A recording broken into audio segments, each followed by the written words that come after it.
here. So, my lesson today that we're going to do is about light and darkness. Thank you, Gary. Appreciate it. And so I wanted to kind of go into a lesson this way about light and dark and what we do and what we are out in this world in this way. John 8:12 says, "Then Jesus spoke to them, saying, I am the light of the world. He who follows me shall not walk in darkness, but have the light of life." Genesis 1:3-4, "Then God said, Let there be light. And God saw the light, that it was good, and God divided the light from the darkness." So as we look through the Bible, there's many verses that talks about the difference between light and darkness and tries to separate them from a distinction that there is one or the other. We are either in the light or we are not. And so we have to think about it from that perspective. God separated the light and the darkness and divided them into two so that we could see where we were and where we need to be. I showed you this picture before where we were in the ambulance driving down the road and saw the light coming through the clouds. And as those beams came down, they shone down on the earth is what they did. And another example I show of this is, of course, this is a different picture here, where we can see where the light's shining through. And when we look at the perspective here, if you're in the darkness, it looks very gloomy. It looks very darkened. It doesn't look very inviting and things of this. But when you see where the light is shining on the land, it is vibrant, it looks alive, it looks pleasing to be sitting in that area or be walking in that area, and it brings probably warmth and comfort to us. And so kind of keep that perspective in mind as we start going through the lesson here. And as I said, when we look at that, we look at it that way. Right after the teachings of the Beatitudes, Christ told us what Christians should be like. First, we are like salt of the earth. So what does salt do to different things? One, it flavors food. So just as the salt flavors food to make it better and make it more flavorful and more enjoyable for us, we as Christians should be the salt of the earth. We should be flavorful to people. We should be something that they would want to crave. They would want to be around. They would want to be with us in the building, in meetings and together, so that we can be able to learn better and understand our Father, understand our purpose, and have the joy of being together, being as brothers and sisters in Christ. It preserves food. So we use it to preserve food, to keep food to last longer. So we should be the salt of the earth again that way in regards to preserving God's truth. We need to understand that we need to know that truth well enough that we can preserve it and we can bring it up so it lasts longer in someone else's life, let alone our own. It should hold us and sustain us, but help us to be able to sustain others that way. Salt melts ice. So as salt, we should be able to hopefully work and strive to melt that hard heart, to be able to melt that hardened heart that's out there and hopefully open their minds and their thoughts to be able to consider the gift that God has given them, and they need that gift. Try to show them that way as best we can. So as salt, we need to be looking at those perspectives. There's other things that salt do, we know that. But it's something that we should look at and kind of work at that way.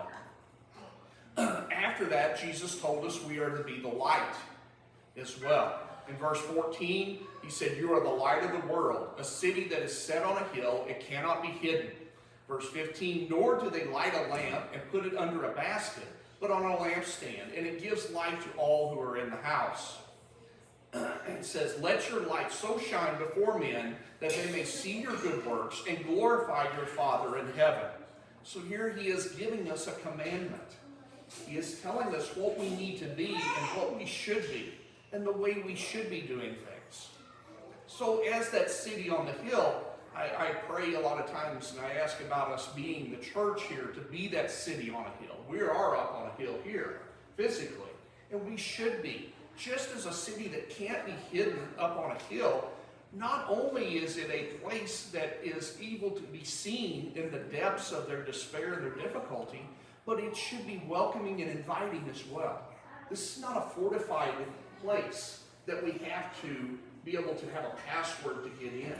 So we need to be that open, welcoming light of that city that welcomes them there, that welcomes them in, and they enjoy that comfort and that security that way. So we need to be like that city that's on the hill. A lamp on a lampstand. We should be a light as a lamp, but put on a lampstand as well. If we are like if we are light like he is light, then we can give light to others that need it.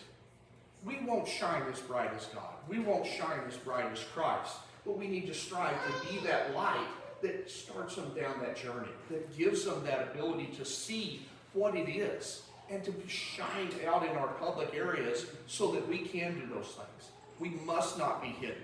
We should not be turning away from something, from a position or a situation that would probably put us in an uncomfortable position as well. We should give the truth to people. We should bring that out. But we bring it out in a warm and an inviting manner is the way we should. It's not the justification. We're not just right Christians. We're right because we've got the Bible behind us. But it's also we should be warm and inviting, welcoming them in, and that comfort that way. As we said, we should be as obvious as that city that's on that hill in our passion for God's truth. We should be able to be seen in our areas where we are, whether we're working, whether we're on vacation, wherever we are, whatever things we're doing in life, we should be that city. We should be that city that's on the hill. True disciples aren't hidden. We have to keep that in mind. We are to be placed on a lampstand. A lampstand is an important symbolism in the Bible. The menorah in the Old Testament was to burn continually. This symbolized the unceasing presence of God.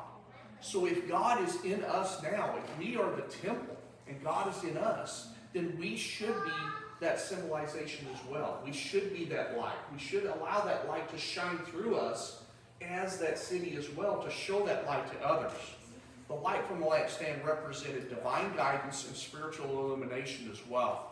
So it gives that ability, that understanding that that light is welcoming and is inviting for us as it should be. Psalms 119, 105 says, "Your word is a lamp to my feet and a light to my path." This emphasizes the importance of God's guidance in our lives. It gives us the ability to see that path. So when there is something in the way, if there's a rock that we would trip over, if there's a hole in the ground we could stumble into or fall into, we recognize those things and we keep that from happening in our lives. This truth gives us that light, that gives us the ability to recognize those potential problems for us. It gives us comfort. It gives us guidance. It shows us which way we should be going.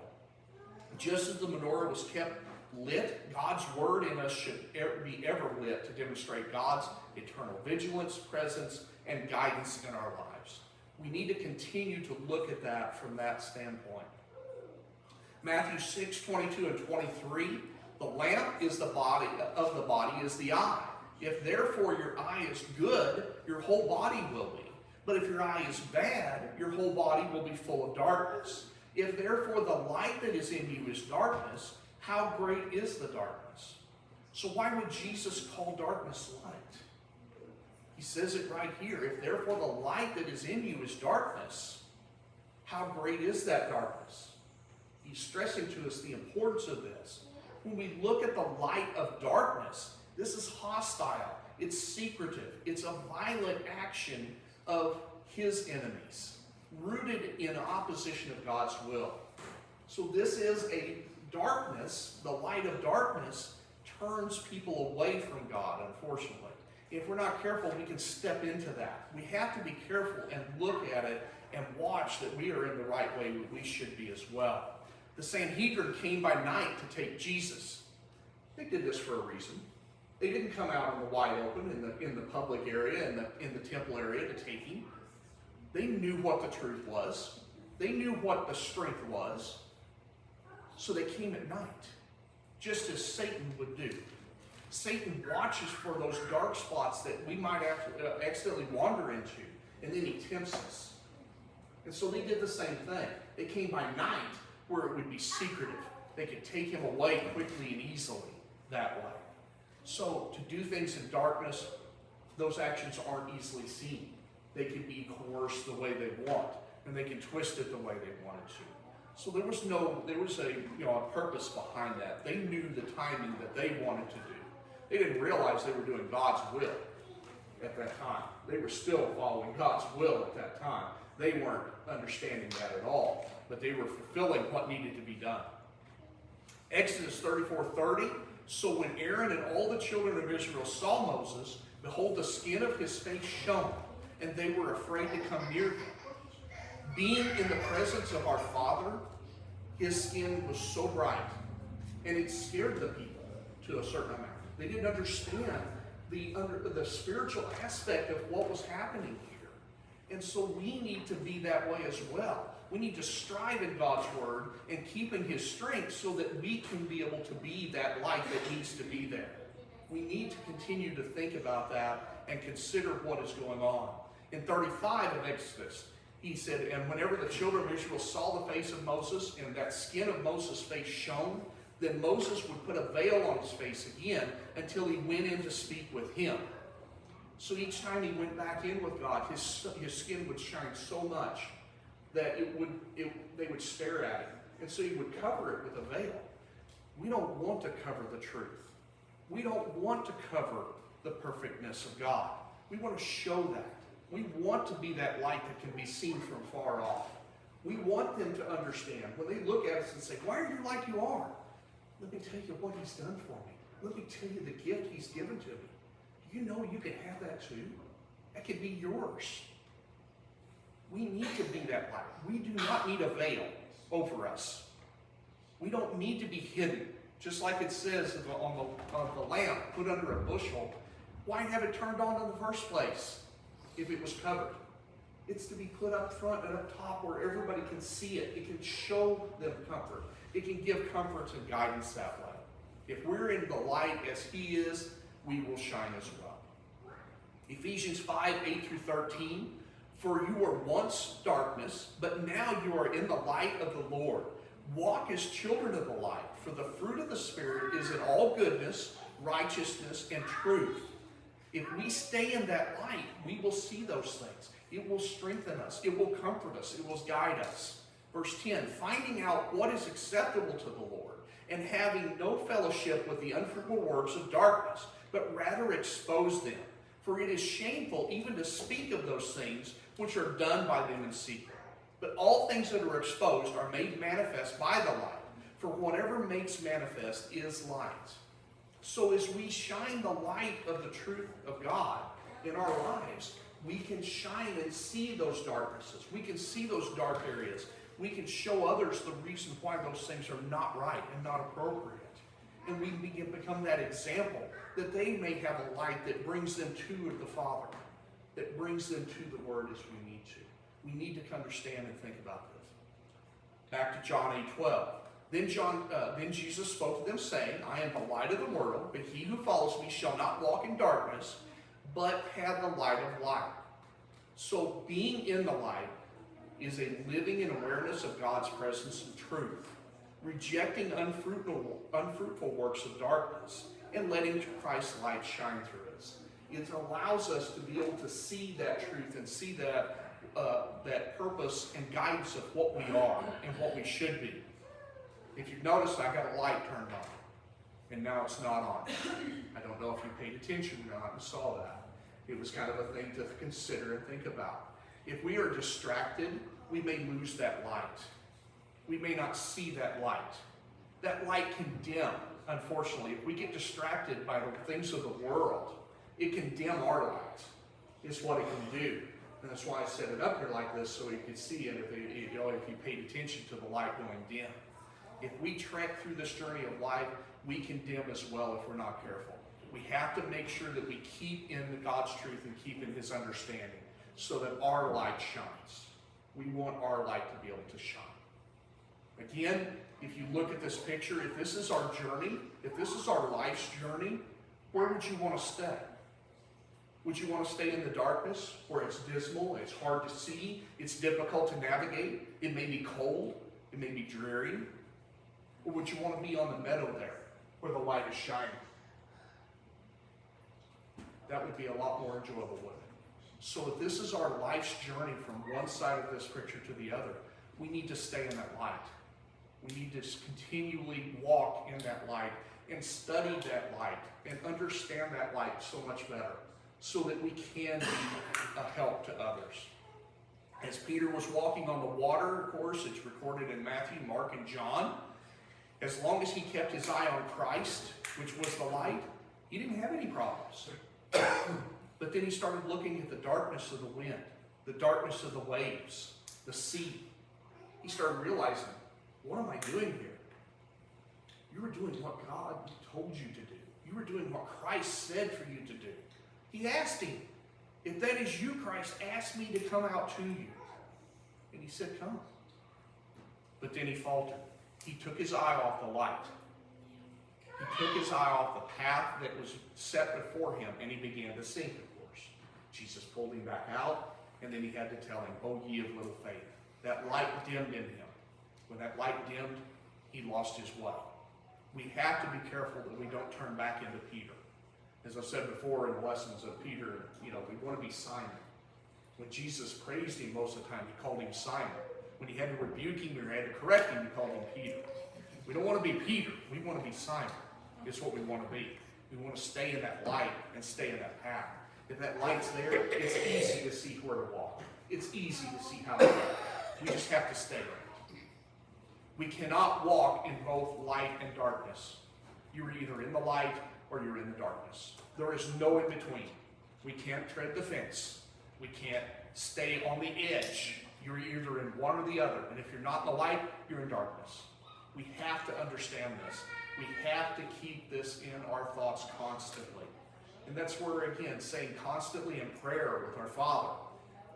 It's not just being on our knees bowed down. It's talking to our Father constantly.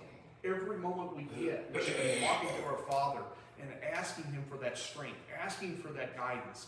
Keep us in that path that we need to be in. Help us to be that representation we should be. We have to consider that. So in conclusion, have you been in darkness? Have you realized that you want the light that God gives? You want that comfort. We're here to help you. We're here to do that and help you with that trek. We're here to help you with that journey.